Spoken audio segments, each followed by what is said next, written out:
جو آج کل دنیا کے حالات ہیں ان کی یاد دہانی دوبارہ میں دعا کے لیے کروا دوں۔ حماس اور اسرائیل کی جنگ اور اس کے نتیجے میں معصوم فلسطینی عورتوں اور بچوں کی شہادتیں بڑھتی جا رہی ہیں۔ جنگ کے حالات جس تیزی سے شدت اختیار کر رہے ہیں اور اسرائیل کی حکومت اور بڑی طاقتیں جس پالیسی پر عمل کرتی نظر آ رہی ہیں، اس سے تو عالمی جنگ اب سامنے کھڑی نظر آ رہی ہے۔ اور اب تو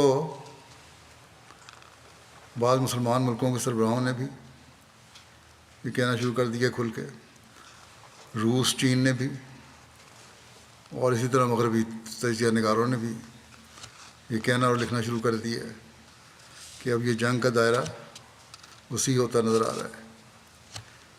اگر فوری حکمت والی پالیسی اختیار نہ کی گئی تو دنیا کی تباہی ہے۔ سب کچھ خبروں میں آ رہا ہے، آپ سب کے سامنے صورتحال ہے۔ اس لیے احمدیوں کو دعاؤں کی طرف خاص توجہ دینی چاہیے، ریلیکس نہ ہو جائیں۔ کم از کم ہر نماز میں ایک سجدہ، یا کم از کم کسی ایک نماز میں ایک سجدہ تو ضرور اس کے لیے پڑھنا چاہیے، ادا کرنا چاہیے، اس میں دعا کرنی چاہیے۔ مغربی دنیا کا تو کسی بھی ملک کا سربراہ ہو، وہ اس معاملے میں انصاف سے کام لینا نہیں چاہتا، نہ اس بارے میں کچھ کہنے کی ضرورت رکھتا ہے۔ احمدی ان بحثوں میں نہ پڑے کہ کس ملک کا وزیر اعظم یا سربراہ اچھا ہے اور کس کا اچھا نہیں، اور اس کو ہمیں یہ نہیں کہنا چاہیے اور مسلمانوں کو اس کے خلاف نہیں بولنا چاہیے۔ یہ سب فضول باتیں ہیں۔ جب تک کوئی جرأت سے جنگ بندی کی کوشش نہیں کرتا، وہ بہرحال دنیا کو تباہی کی طرف لے جانے کا ذمہ دار ہے۔ بس اپنے ماحول میں دعاؤں کے ساتھ اس بات کو پھیلانے کی کوشش کریں کہ ظلم کو روکو۔ اگر کسی احمدی کسی سے تعلقات ہیں تو اسے سمجھائیں۔ یہی جرأت ہے، یہی اللہ تعالیٰ کے حکم پر عمل کرنے کا معیار ہے۔ اسرائیلی حکومت کے نمائندے کہتے ہیں کہ حماس نے ہمارے معصوموں کو مارا، ہم بدلہ لیں گے، اور یہ بدلہ اب تمام حدیں پار کر گیا ہے۔ جتنی اسرائیلی جانوں کا نقصان ہوا ہے جو بیان کی جاتی ہیں، اس سے 4-5 گنا زیادہ فلسطینی جانوں کا نقصان ہو چکا ہے۔ اگر حماس کو ختم کرنے کا ٹارگٹ ہے ان کا، جیسے یہ کہتے ہیں، تو پھر ان سے دو وجود جنگ کریں۔ عورتوں، بچوں، بوڑھوں کو کیوں نشانہ بنا رہے ہیں؟ پھر پانی، خوراک، علاج سب سے محروم کر دیا لوگوں کو۔ حقوق انسانی اور جنگوں کے اصول کے تمام دعوے یہاں آ کر ان حکومتوں کے ختم ہو جاتے ہیں۔ ہاں، بعض اس طرف توجہ بھی دلاتے ہیں، جیسے گزشتہ دنوں امریکہ کے سابق صدر اوباما نے کہا تھا، اس کی جنگ اگر کرنی بھی ہے تو جنگی اصولوں کو سامنے رکھنا چاہیے، سویلین کو پھر ظلم نہیں ہونا چاہیے۔ UN کے سیکرٹری جنرل صاحب بھی بولے تھے، اس پر اسرائیل کی حکومت نے شور مچا دیا۔ تو باقی دنیا کے امن کے دعوے داروں نے اپنے آپ کو اس کا سب سے بڑا امن کو قائم کرنے والا سمجھتے ہیں، یا چیمپئن سمجھتے ہیں۔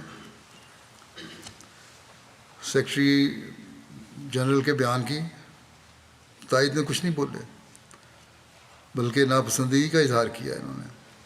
بہرحال حالات خطرناک ہیں اور خطرناک تر ہوتے جا رہے ہیں۔ مغربی میڈیا ایک طرف کی خبریں تو بڑھا چڑھا کر دیتا ہے، اور دوسری طرف کی ایک کونے میں چھوٹی سی خبر، جیسے گزشتہ دنوں ایک رہائی پانے والی جو عورتیں تھیں، ایک عورت نے کہا کہ مجھ سے قید میں بہتر سلوک ہوا، اس کی خبر تو ایک کونے میں چلی گئی۔ اور جو یہ بیان ہے کہ حماس کی قید جہنم تھی، اسے مستقل بڑی خبر کا حصہ بنا کے پیش کیا جاتا ہے۔ انصاف تو یہ ہے کہ سب صورتحال سامنے رکھی جائے، پھر دنیا کو اپنا فیصلہ کرنے دیں کہ کون ظالم ہے، کون مظلوم ہے، اور کس حد تک یہ جنگ جائز ہے اور کہاں جا کے یہ ختم ہونی چاہیے، تو دنیا کے سامنے ساری صورتحال آنی چاہیے، نہ کہ ایک طرفہ رائے۔ بہرحال ہمیں دعاؤں کی طرف بہت توجہ دینی چاہیے۔ ظلم کو ختم کرنے کے لیے اپنے دائرے میں کوشش بھی کرنی چاہیے اور دعا بھی۔ مسلمان مظلوموں کے لیے بھی اور مسلمان حکومتوں کو ایک جامع اور دیرپا منصوبہ بندی بنانے کے لیے بھی دعا کرنی چاہیے۔ مسلمانوں کی مشکلات دور ہونے کے لیے ہمیں خاص درد رکھنا چاہیے۔ ہم تو اس مسیح موعود کے ماننے والے ہیں جس نے مسلمانوں کے لیے باوجود اس کے کہ تکلیفیں ہمیں پہنچتی رہتی ہیں ان سے، اپنے جذبات کا اظہار یوں کیا کہ اے دل تو نیز خاطر اینا نگاہ دار، کآخر کنند دعوی حب پیغمبروں۔ اے دل تو ان لوگوں کا لحاظ رکھ، آخر وہ میرے پیغمبر کی محبت کا دعویٰ کرتے ہیں، بس حضرت صلی اللہ علیہ وسلم سے محبت کا تقاضا ہے کہ ہم مسلمانوں کے لیے بہت دعا کریں۔ اللہ تعالیٰ ہمیں اس کی توفیق بھی دے اور مسلمانوں کو بھی اور دنیا کو عقل بھی دے۔